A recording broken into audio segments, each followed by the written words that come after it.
한미 외교 국방 수뇌부가 이번 주 미국 워싱턴에서 연쇄회담을 갖습니다. 높아지고 있는 북한의 위협에 대비해 대북 정책 공조와 북한 핵과 미사일 대응책 등을 논의할 것으로 보이는데요. 네, 관련 소식 전문가와 짚어보겠습니다. 김열수 성신여대 국제정치전공 교수, 안찬일 세계북한연구센터 소장 두 분 나오셨습니다. 어서 오세요. 네, 안녕하십니까? 네, 안녕하세요. 네, 자 먼저 방금 취재기자 연결을 통해서 좀 알아보긴 했습니다만은 어제 북한 무수단 미사일 발사 소식부터 좀 짚어보겠습니다. 미사일 공중 폭발하면서 이제 실패를 한 것으로 분석이 되고 있는데 지난 6월에는 이제 성공을 했었고 이번엔 다시 실패를 했습니다. 아직은 기술력이 좀 미완성이다 이렇게 봐야 되겠습니까? 그렇죠. 이 무수단 미사일은 2007년에 기지 배치가 됐는데 단 한 번도 시험 발사가 없다가 지난 6월에 몇 번 실패를 했죠. 네네. 실패를 하고 지난 6월에 처음으로 한 번 성공했고 이번에 이제 그 성공을 재확인시키기 위해서 했는데 결국 실패했기 때문에 아마 북한이 이게 좌절이 아주 클 것이라고 보고 네. 결국 아까 말씀하신 그 10월 10일 계기의 어떤 ICBM이나 핵실험 이것을 다 예상했었는데 아마 한미 합동이 해상 훈련에 겁을 먹고 북한이 안 한 것 같고 아마 그 중간 형태인 이번에 미사일을 무수단을 쏘아 올려서 어쨌든 뭔가 좀 무력 시위를 하려고 했는데 저게 보기 좋게 실패함으로써 김정은이 다시 한번 콧대가 꺾어지는 결과가 나타났습니다. 네, 6월에 한번 성공한 이후에 이번에 또 한 번 쏘았고 실패를 했습니다. 물론 지성림 기자가 여러 가지 그 배경에 대해서 해석을 내놔주긴 했는데요. 교수님께서 보시기에 지금 이 시점에 무수단을 쏜 그 배경은 좀 어떻게 보십니까? 제가 이거 시점 관련해서 질문 받을 때마다 가장 곤혹스러운 거예요. 왜 그러냐면 정확하게 정말 왜 북한이 하필이면 이 시점을 택했을까 그걸 갖다가 예측을 하는 것도 쉽지는 않거든요.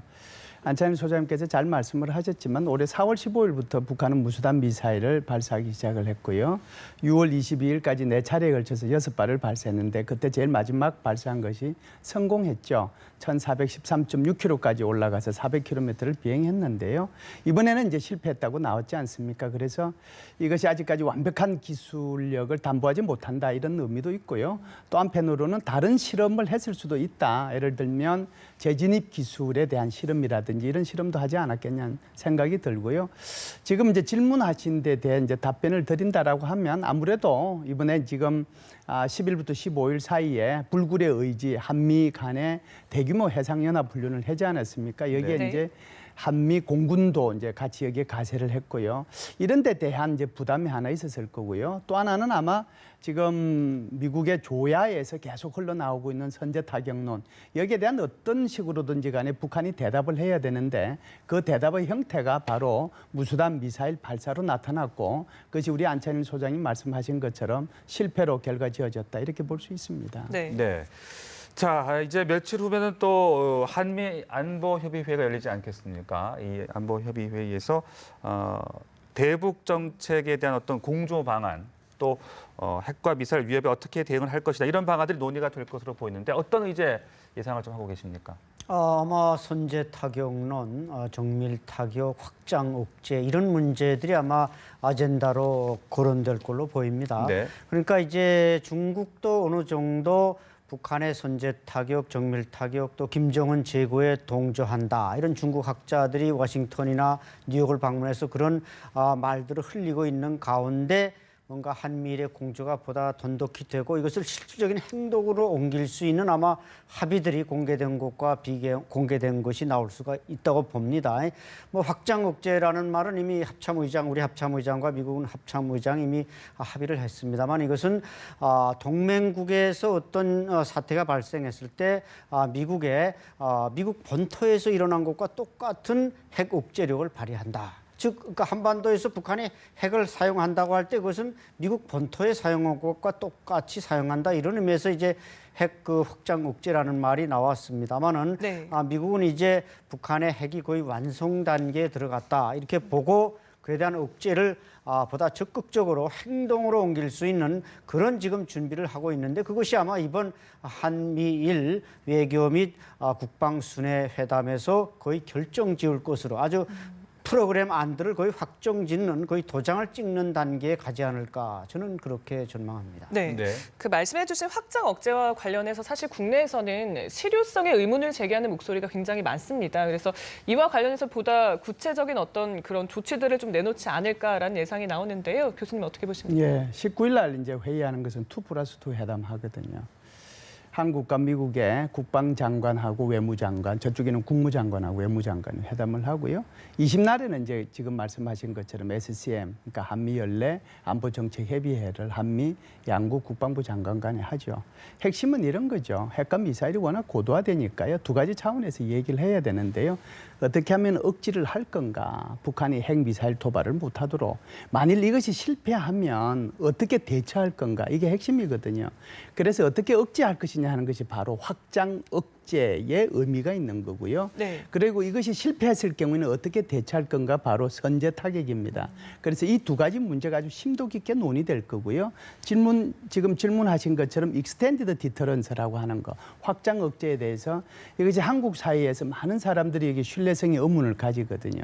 그 결정적인 게 뭐냐면 5차 핵실험하고 난 뒤에 예를 들면 괌 기지에 있는 B1B가 떠야 되는데 떠서 한국 상공을 한번 왔다 가야 그나마 우리 한국 사람들이 조금 안심할 수 있는데 그것이 바람 불어 못 떠서 모든 한국 사람들이 하염없이 기다렸다는 거죠.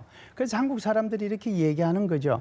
이것이 확장 억제의 실체냐? 그럼 이 정도를 가지고 우리가 어떻게 이걸 확장 억제가 된다고 네. 믿을 수 있느냐? 여기에 대한 어마어마한 의문이 생겼고요. 네. 이런 의문에 큰 그 대안을 제시하는 차원에서 예를 들어서 한국의 핵무장용도 나왔고 한국 스스로가 핵무장을 해야 된다는 논의도 나왔고 또 미국의 전술 핵무기 배치도 해야 된다고 하는 이런 얘기도 나왔거든요. 네네. 그럼에도 불구하고 지금 미국이나 한국의 외무부에서 얘기하는 것은 이것은 안 된다라고 얘기하는 거고요.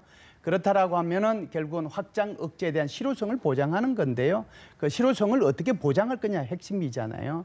이제 지금 우리 안찬일 소장께서 말씀하신 것처럼 다양한 미국의 전략 자산들이 있습니다. 예를 들면 B1B, B2, B52의 그런 것들도 있고 핵 무기를 싣고 다니는 잠수함도 있거든요. 그러면 이것을 한반도에 어떻게 상시적으로 배치할 것이냐, 그참 순환해서 배치할 것이냐, 어떻게 배치를 해야 확장 억제를 제대로 한국에 제공해 줄 수 있을 건가, 여기에 대한 것들이 현재까지 구체적으로 문서로 된 게 하나도 없거든요. 그래서 이런 부분들에 대해서 조금 더 구체적인 안들이 논의가 되고 그것을 문서화까지 할 수 있다라고 하면 그것이 우리 한국 사람들한테는 굉장히 큰 위안이 되지 않겠는가, 그런 생각을 합니다. 네. 네.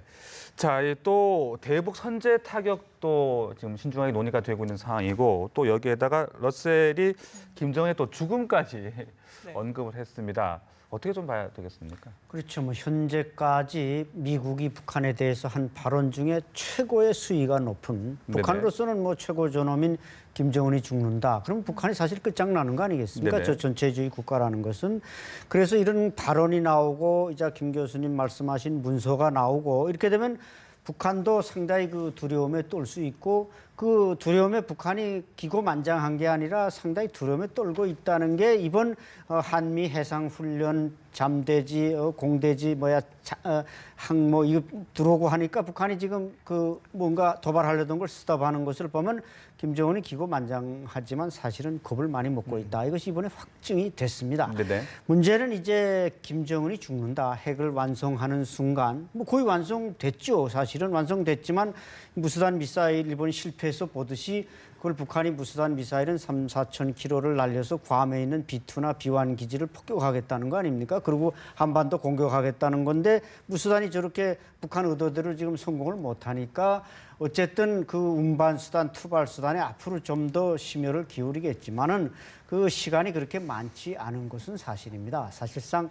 연말까지 한두 달 남았는데 이 기간에 북한이 분명히 ICBM이나 6차 핵실험을 단행할 가능성이 높습니다. 그들의 프로그램은 우리가 예상하건대 그렇기 때문에 미국은 아마 그것을 이 새 대통령이 선출되는 전후 시기에서 북한의 그 도발이 다분히 예상되기 때문에 이 민주당 정권의 이 차관보가 아주 강도 높은 발언을 함으로써 당신에게 조금이라도 우리가 옵션을 준다. 이제 네네. 포기하든지 계속 가든지 가면 김정은이 죽는다. 이렇게 아주 어떻게 보면 최후 통첩을 날린 그 메시지가 러셀의 메시지라고 보여집니다. 네. 네네. 정말 이례적으로 강도 높은 메시지가 아닐 수가 없는데 이게 단순히 어떤 선언적인 공세인 건지 아니면 실제적으로 정말 무력 타격까지 염두에 둔 건지 궁금합니다. 그래서 사실 저희가 좀 전면전 상황은 좀 배제를 해야 될 것 같은데요. 어떻게 보세요? 아니죠. 이게 우리가 군사력이 수행하는 기능이 4가지가 있어요. 하나는 방어 기능이 있고요.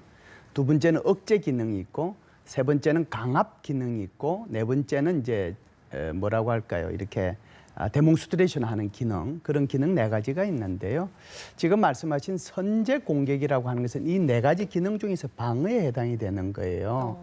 그러니까 선제 공격이라는 그 말 자체가 공격이라는 말이 들어가기 때문에 공격으로 느끼는데 그게 아니에요. 선제 공격은 이런 겁니다. 상대방이 몇 시간 후에 또는 며칠 후에 아주 길게 잡아봤자 적어도 2, 3주 안에 우리를 공격할 것이라는 모든 정보를 입수한 상태에서 내가 그 공격을 기다리기보다는 먼저 때리는 거예요. 그렇기 때문에 이것은요, 공격이라고 얘기하지 않고 방어라는 큰 범주 속에서 선제 공격을 얘기하는 겁니다. 지금처럼 ISR이라고 하는 소위 말하는 인공위성이라든지 그렇다면 글로벌 호크라든지 그렇지 않으면 도청위성이라든지 수없는 위성들이 있잖아요.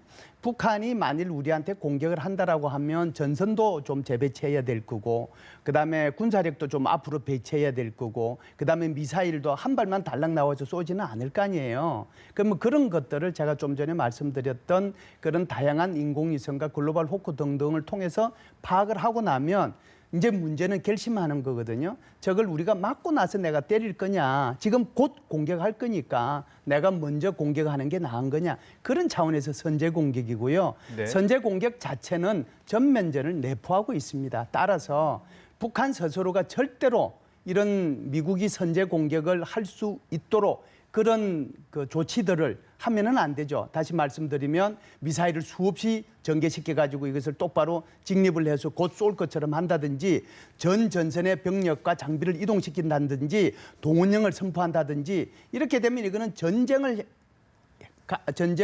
하기 위한 준비잖아요. 이런 준비가 포착이 되면 미국이 가만 안 있죠. 우리들 가만히 있으면 됩니까? 우리도 그래서 킬체인이라는 개념이 있는 거잖아요. 그 선제 공격해야죠. 그래서 이것을 자칫 잘못하면 선제 공격을 마치 우리가 먼저 공격하는 것처럼 이렇게 이해하실 수 있는데 절대로 네. 아니다라고 하는 거고요.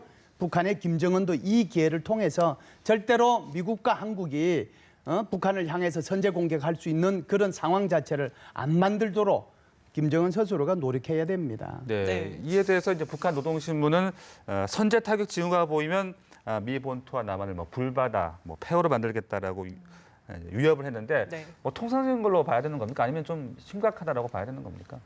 그러니까 이제 김 교수님께서 잘 설명하셨지만 네. 선제 공격은 이제 우리가 북한을 전면적으로 치는 게 아니라 핵미사일 이런 걸 이제 뭐 친다는 얘기겠죠. 그런 북한이 지금 이제 지적하신 대로 무슨 뭐 미국 본토와 대한민국을 불바다로 만든다 이렇게 허풍 떨고 있는데 사실 네네. 북한은 지금 미국 본토를 불바다로 만들 수 있는 능력은 거의 전무한 상태입니다. 그러나 우리 대한민국을 불바다로 만들 수 있는 능력은 북한에 충분히 있죠. 이 전선에 배치된 북한 방사포만 불을 뿜어도 서울은 불바다를 만들 수 있습니다. 그러나 우리가 또 그걸 불바다로 만들도록 북한의 방사포가 우리 쪽을 향해서 쏘도록 가만히 있나요? 또 우리는 타우러스 미사일만 갖다가 한 수십 발만 터뜨려도 방사포 기질은 그야말로 잿가루가 되고 마는 것입니다. 그래서 문제는 이제 김 교수님 말씀대로 김정은이가 모든 원인의 제공자입니다. 핵 프로그램을 완성해서 핵무기를 보유하는 걸 그들은 최대 목표로 하고 있지만 그것이 곧 러셀의 말대로 김정은의 죽음으로 이어질 수 있다. 이런 걸 알고 이 정도에서 핵 프로그램을 물론 북한이 뭐 우리가 그만두라고 한다 해서 그만둘 체제는 아닙니다만은 그건 북한의 선택에 달린 거기 때문에 그러나 물리적인 1대1 대결에 들어간다면은 우리나 미국이나 결코 북한에게 절대로 뒤지지 않는다. 이것은 뭐 과학이기 때문에 문제는 항상 우리가 한반도에서 그걸 조심해 온 것은 뭐 과거 우리 미국이나 우리가 북한을 다룸에 있어서 이란, 이라크보다 조심한 건 왜 그랬습니까? 중국이 있기 때문에 가만 조심했지만 이제 중국이 뭐 김정은 제거해도 좋다. 무슨 정밀 타격 하려면 하라. 이런 식으로 학자들이 슬슬 말을 흘린다는 것은 그건 김정은에 대한 간접적인 이제 워닝이라고 봐야 되겠죠. 네. 자, 오바마 정부 이제 말기에 이렇게 또 강한 메시지를 내놓고 있는 이런 상황인데 사실 뭐 차기 미국 행정부가 들어선다고 해도 이 북핵 문제와 관련해서는 사실 입장이 크게 바뀌지는 않을 것 같은데 좀 어떻게 보시나요? 예, 지금 미국의 민주당하고 공화당하고 이제 한 번만 더 대선 토론을 19일 날 하게 되면 11월 18일 날 이제 선거를 하잖아요. 그렇게 되면 이제 대통령이 선출이 될 텐데요. 지금 미국의 대통령이 누가 되든지 간에 북핵 문제가 북한 문제 그리고 북핵 문제가 미국의 외교 우선순위의 첫 번째로 올라간다는 사실이고요. 두 번째는 대화보다는 제재 문제가 훨씬 더 강하게 두 캠프 사이에서 이것이 첫 번째 의제로 채택될 가능성이 높다라고 얘기할 수 있는데요. 지금 보면 마이클 멀린 전 합참의장이라든지 전 CIA 국장이라든지 지금 현재 백악관 대변인이라든지 그리고 이제 딕 체니 요 며칠 전에 우리나라에 왔죠. 그리고 이제 웬디 셔만 아마 클린턴 대통령이 후보가 되면 뭐 국무부 장관이 될 가능성이 있는 사람. 이 사람들 말들을 한결같이 종합하면 딱 하나예요. 선제 타격하겠다라고 하는 거거든요. 그래서 제가 볼 때는 이들이 민주당이든 공화당이든 지금 현재 정치인이든 여든 야든 또 진보적 연구기관이든 또는 보수적 연구기관이든 한결같이 가장 먼저 얘기되고 있는 것이 바로 선제 타격이기 때문에 누가 대통령이 되든 관계없이 북한에 대한 압박은 더 강화될 것으로 봅니다. 네. 자, 이제 연말쯤에 북한이 추가 도발을 할 것이다라고 소장님께서 예상을 해주셨는데 사실 당 창건일은 뭐 예상과 달리 좀 조용하게 넘어갔습니다만 지금 북한 곳곳에서 사실 움직임이 포착되고 있어서 언제든 뭐 도발을 할 준비를 하고 있다라고 봐도 무방하겠죠. 그렇죠. 이제 북한이 정치적 계기는 일단 큰 계기는 10월 10일로 끝났지만 또 네. 12월 17일 김정일 사망이 하나 있고요. 12월 27일 소위 북한의 헌법절이 하나 있고 뭐 사실 굵직한 건 없지만은 뭔가 정치적인 계기는 몇 개 남아 있습니다. 근데 문제는 김정은으로서는 지금 미국에 등장하는 새로운 대통령, 새로운 리더십에 대해서 우리의 존재, 우리가 이런 사람이야 좀 알아봐줘 하는 게 이제 북한이 항상 미국에 대한 시그널 아니겠습니까? 그래서 누가 되느냐에 따라서 예를 들어서 뭐 클린턴이 안 되고 트럼프가 됐다. 그러면 또 한번 더 해서 이제 클린턴은 무서워하지만 트럼프는 좀 북한이 지금 우습게 보는 경향이 있거든요. 반응을 볼 때. 그러니까 뭔가 클린턴이 안 되고 트럼프가 되면 또 핵을 한번 6차 실험을 해서 우리 소위 그 인민공화국을 좀 알아달라, 우리하고 좀 협상 좀 하자 이런 식의 시그널을 보낸다는 차원에서도 할 수 있고 또 김정은의 프로그램도 제가 볼 때는 올해 안에 6차 핵실험으로 핵무기 완성하고 또 ICBM까지 완성하고 내년에 뭐 중국 방문을 하든지 해서 좀 국제 무대로 나가보려는 이런 계산이 있기 때문에 올해 안에 한 번은 하지 않겠는가 이렇게 저는 예측을 하는 것입니다. 네. 네. 교수님도 그 다음 도발의 어떤 시점 또 수단 전망을 좀 해주시죠. 예, 도발의 시점은 이제 제가 우리 소장님하고는 조금 다릅니다. 소장님의 입장에서는 북한의 이제 국경일이라든지 북한이 중요하게 생각하는 기념일이라든지 여기에 초점이 있다라고 하면 저는 오히려 이제 외부에서 이제 그 초점을 좀 찾아야 되지 않겠냐 네. 생각이 되는데요. 첫 번째가 아마 11월 18일 미국의 대통령 선거일이겠죠. 그 선거일을 전후해서 도발할 가능성이 가장 높다라고 하는 거고요. 두 번째 또 외부적인 요인이 있다라고 하면은 안보리 결의안이 그때쯤 되면 나올 겁니다. 아마 이달 말부터 다음 달 한 15일 사이에 안보리 결의안이 나올 텐데 그 안보리 결의안에 대한 여태껏 북한이 한 행태를 보면은 대단히 여기에 대해서 아주 히스테리적인 반응을 보여왔었거든요.